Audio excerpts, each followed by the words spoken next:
आपण केबे कुकुर को खाद्य खाइबा को देइछन्ति कि?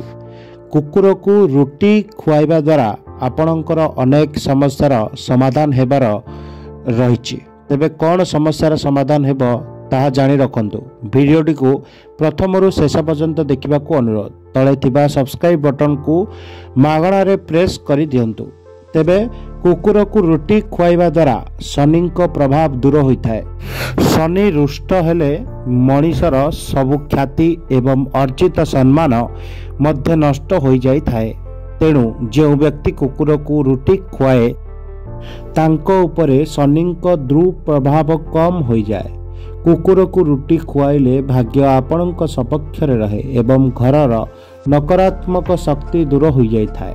सेहीपरि कुकुर को रुटी खुआइबा द्वारा माता लक्ष्मी प्रसन्न होइथांती एवं घरे धन संपत्ति रे कौनसी अभाव रही न थाए। कुकुर को रुटी देले जेते बड़ करज समस्या थाउ ना कहीं ताहा दूर हो जाई थाए।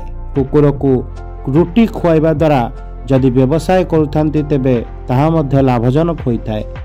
तेबे सेहीपरि आयुष बढ़िया सहित अटकी रही धन मध्य प्राप्त होता है। शारीरिक और मानसिक स्थिति भल रही है। मन रे भल विचार आसी थाए।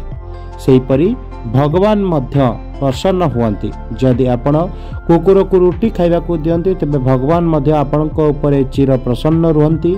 भगवान कर सबु जीव अत्यंत प्रिय रही है। तेणु कुकुर को जो स्थान देखुंट रिष्ट खंडन पाई एवं यही सब उपायर लाभ पाइबा कुकुर को निश्चिंत रुटी खाइबा पई दियंतु। किंतु एथिरे सतर्कता अवलंबन करिबा निहाती जरूरी अटे। वीडियोटी भल लागिले लाइक शेयर एवं सब्सक्राइब करिया को केबे भी भूलंतु नहीं।